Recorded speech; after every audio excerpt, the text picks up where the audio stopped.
Next up for us, 1 p.m. Eastern, Los Angeles Chargers 0-1 at the Tennessee Titans 0-1. We're at Nissan Stadium in Nashville, Tennessee, 75 Fahrenheit, partly cloudy, 8 miles per hour.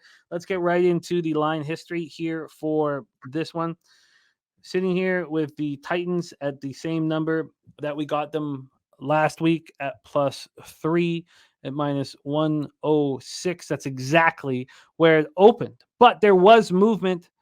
The initial movement was towards the Titans. That got juiced on Sunday night.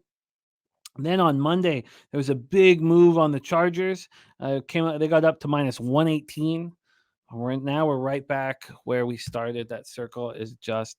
Let's move over to the total for this one, sitting at 45, opening at 45, and it did go up to 46 yesterday at 4:25 p.m. and it came right back to 45, 10:17 a.m. This morning. So we've had no movement basically. No movement. Shout out to Gino Hero, now a member of We Be Pubbin. That means a ton to us, Gino. Thank you so much for your support, my man. I love it. Respect. Gino Hero, now a member of We Be Pubbing. Let's take a look at the cash flow then for this spot. 55% of the tickets, 63% of the cash on the Tennessee Titans. 45% of the tickets and 98% of cash on the under. And again, no movement. Chargers come in off a 36-34 home loss Sunday afternoon to the Dolphins. My dad was there. He was extremely angry, wearing his Khalil Mack jersey, and I'm surprised he got out of that parking lot without a fist fight.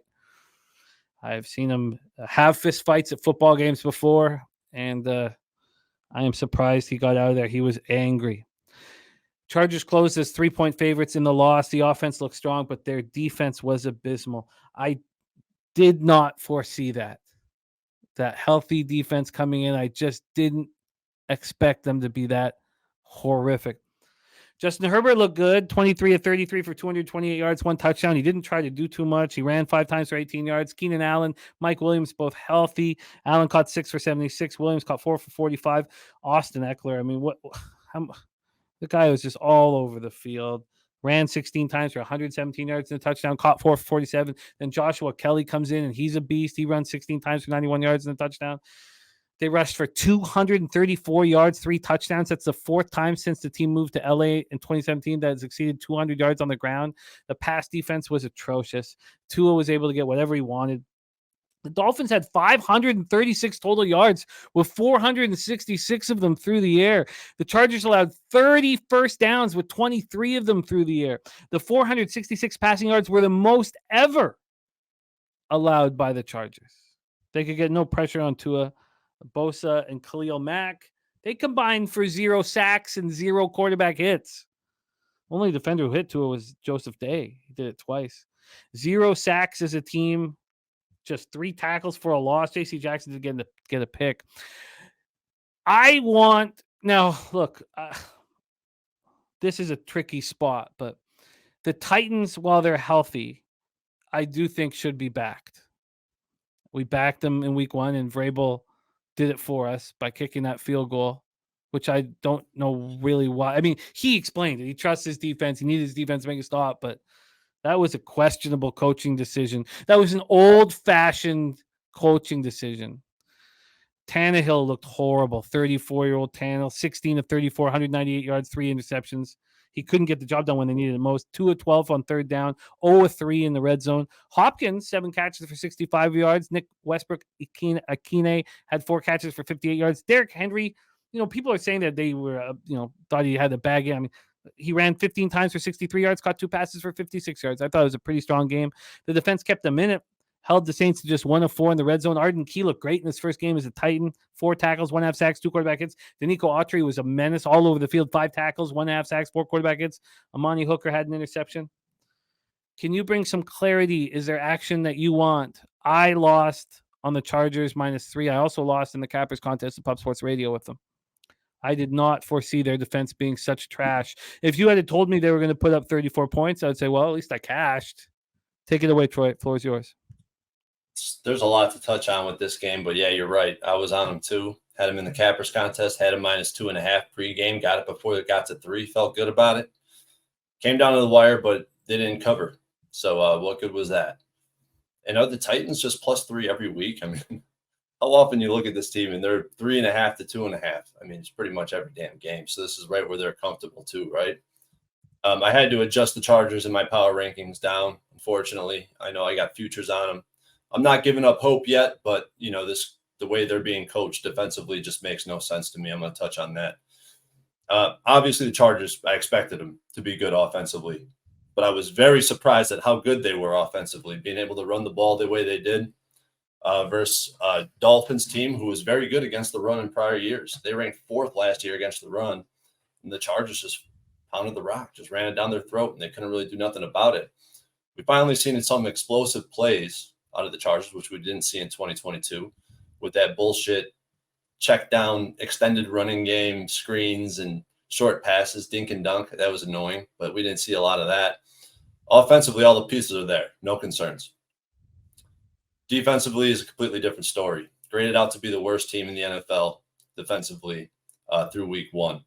Tua, not sacked one time, threw for over 450 yards. I mean, that's a major concern.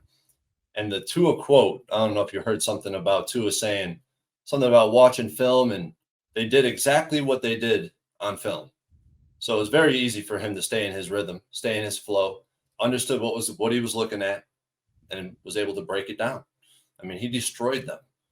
I mean, with this Chargers team, I mean, they have good defensive pieces. So and that's the thing, I haven't gotten too much into all the different coaches, and I feel reluctant to talk about coaches. That's why I'm kind of struggling with my words right now, because without watching a team enough, you really can't make a true assessment about a coach. So I don't want to, go off the deep end when I don't even have the full picture yet. But through week 1, that was awful. He made no adjustments from what they did last year when they played the Dolphins and had success. So what do the Dolphins do? They look at film when the Chargers were successful, and they became ready for what they were up against. Well, here comes the Chargers with no variation of that same scheme. They just bring it in, copy and paste it from last year. Didn't work out. They got absolutely destroyed. So that's kind of where I'm at with the Chargers. I got to see something out of their defense. But look who they're up against this week. I mean, it's the Titans. The Titans are a one-dimensional team. They really cannot throw the ball. Tannehill's numbers were atrocious. He was sacked 3 times, but he's only hurried 1 time. I'm not quite sure how that works, but that's what the numbers suggest. And he had the worst QBR in the league after 1 week. And this defense with the Titans, I mean, the defensive backfield, they graded out exactly where they were power rated prior to the season, 26th. They were pretty bad in coverage in week 1, but they firmed up in the red zone. But here's the thing. When you look at Derek Carr's history in the red zone, he's pretty ass in the red zone. He needs the deep field and be able to have that deep threat to extend the defense to have success. And he drives up and down the field, can't score in the red zone. Common theme every year with Derek Carr. So although they were great in the red zone, I'm not that impressed with it. It's really hard to take the Chargers at 3. I mean, this is just another number where you look at the Chargers and how they perform in this range, and it's not fucking good. But it's the only way I can lean at this point. I think the Chargers are going to have the ability to score some touchdowns versus the Titans, who are going to score field goals. I do think this number ends up getting up to 3.5, but that remains to be seen. And it's one of those weird spots again where I kind of want to see it to go to 3.5, because that suggests, if you look at market history, that's a good thing for away teams ATS. So yeah, I'm leaning towards the Chargers, but I can't get there yet. I can't get there right now.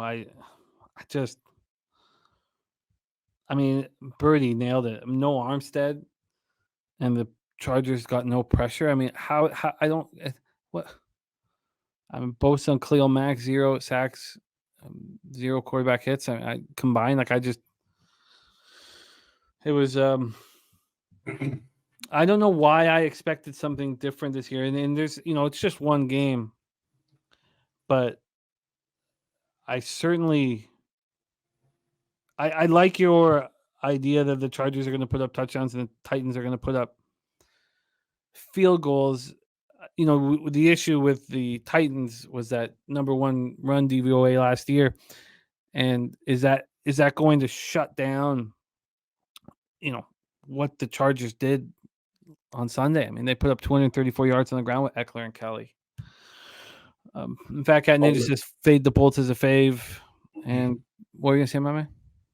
Yeah, on the other side of that, though, they could shut down the run all they want, but are they going to be able to shut down Herbert in the passing game? I mean, it's a give or take situation, in my opinion. They could stop one or the other. I don't think they could stop the pass. So they weren't able to last year. Right. So, maybe they'll look, and I don't want player props, but maybe that's the look. Maybe it's a Herbert passing yards over spot. Just expect the Titans to shut down Eckler, or try to. And then just take the passing yards over. I mean, how many 300-yard games have we seen Herbert have on the road? I mean, it just seems like he just excels in that sort of a situation. And God, I do. You know what, too? I'm looking at this some more when you brought up that we weren't able to get to Tua. Well, the offensive line for the Dolphins were around league average at 16th graded offensive line, and yeah, I'm kind of losing my train of thought on where I was going with that. But well, it's so shocking. what that's telling me is that they didn't protect him that well. No. But Tua, understanding exactly what he was seeing defensively, knew exactly where to go with the ball. It didn't matter what the pass rush looked like, even though the pass rush didn't look very good. But outside of that, I mean, they didn't grade out to be a great offensive line, offensive line. But yeah, take that for what it's worth. God, I despise Staley so much. I just hate the fact that I've got futures on the Chargers. Are they just not willing to shell out money for a new coach, or what is it? God, the guy just bothers me so much. I don't know. I mean, it's so crucial to have a coach that you can have faith putting your money on. All right. I'm going to need more time, unfortunately, on Chargers, Titans. Let's move on.